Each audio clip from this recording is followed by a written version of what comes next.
General, the question, okay, now let's look at, you talked about equipping the military, equipping the men effectively, paying their allowances, taking care of their welfare so that they stay focused. From the military point of view, how should information around this situation in the Northeast be managed as it concerns the citizens of the country? The starting point is to ensure that the logistics are put in place. Secondly, we need to do a bit of in-house in-house inquiry and restructuring of things. Right now, a lot of the soldiers are disenchanted. And once you are in the front, of course, you have no choice. If the opponents come and they shoot against you, you have to reply and do some fighting.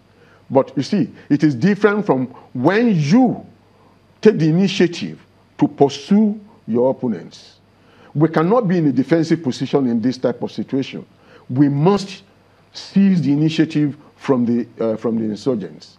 And to seize the initiative, you must be well prepared, well armed, properly motivated to do battle. And that is what is lacking right now. You say that the army is not organized. What would you use? And so what's your support? What's your proof that the Nigerian army is not organized? Nigerian army is organized. No, you said that they are not organized. No, they are organized. But you see, the issue is getting properly organized to do battle. A battalion in Metele, it's not the same thing as a battalion in Badagry. The battalion in Metele is there to do battle. The battalion in Metele, in Badagry is sitting, exercising, getting ready for an imaginary war. The man in Metele is right in front. He has to be fully kitted to do battle. And that is what is lacking. So how would you respond to the question that of what importance or what relevance will we gain by having the army chief, Tukur Buratai, remaining in the Northeast? You see, the army chief is not in the front. Overall, is the operational commander. He has to have correct information from his field commanders to be able to take the right decisions. One, his various commanders have to be put in such a position that they should be able to come up with factual reports. If your commanders come around and they tell you what you'd like to hear, you are not likely to have the correct picture.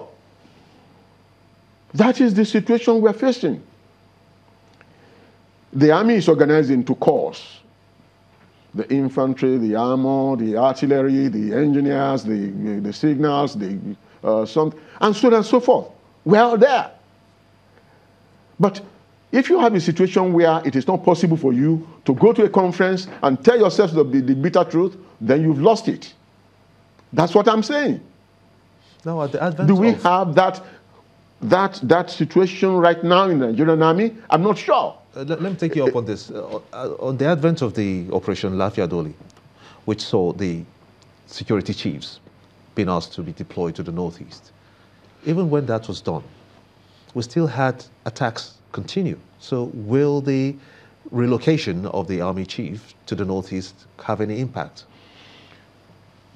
The president took that decision, and I believe he must have done it, realizing that things can be wrong right from the very top. If the army chief is there, definitely any commander talking with him is on the ground with him. And they better, because whatever you say, he too can check. This is the thing. So I believe that the administrative end of war operations has to be put right now. I'm sure if the chief decides to conduct inquiry as to how the troops in the front get paid, the allowances and all the rest of it, and I'm sure he gets a few of the areas where these things are not properly done, how he can take decisions, he can fire some people, he can move people, he can post, he can repost, and so on and so forth. These are the things I'm saying that needs to be done to ensure that we have a continuous line of resupply of ammunition and equipment. You see, the Nigerian Army is well trained, and I believe that when a situation like this occurs, we need to review our strategy, we need to review our tactics. Right now, what is needed is mobile strike force to pursue the enemy. You must pursue them out of our country, or even pursue them into neighboring countries. We have this joint task force with other surrounding countries. They should be activated. I remember immediately after the incident at Metele or something, the president decided to pay a visit to some of these neighboring countries. And I'm sure it's all in the effort to ensure that we can have, sort of smooth operation.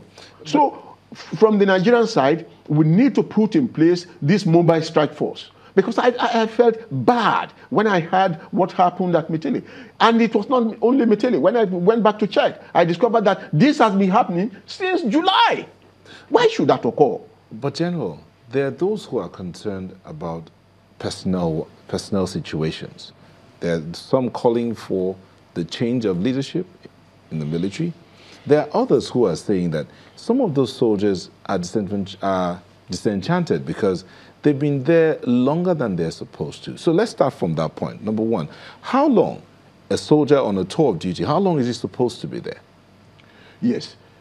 The normal thing is that you post soldiers to the front for a particular limited time.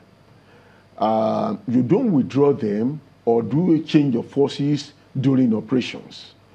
Once a campaign has concluded, it is a time for you to be able to do your administrative change of guards. You see, part of the administrative rot that I pointed out earlier is what could have happened there. If some people have been in the front for over 2 years, 3 years, that is it's unnecessary. The administrative setup that ought to have replaced them with alternative trained hands ought to have been put in place. They should have done that. But let us now assume that that has not been done. What can be done very quickly is to ensure that we put a fighting force together, give them all that is necessary to be able to fight, put them into a sort of mobile strike force to pursue the enemy. We must pursue them to a point that they will feel that it is hopeless for them to continue in the battle.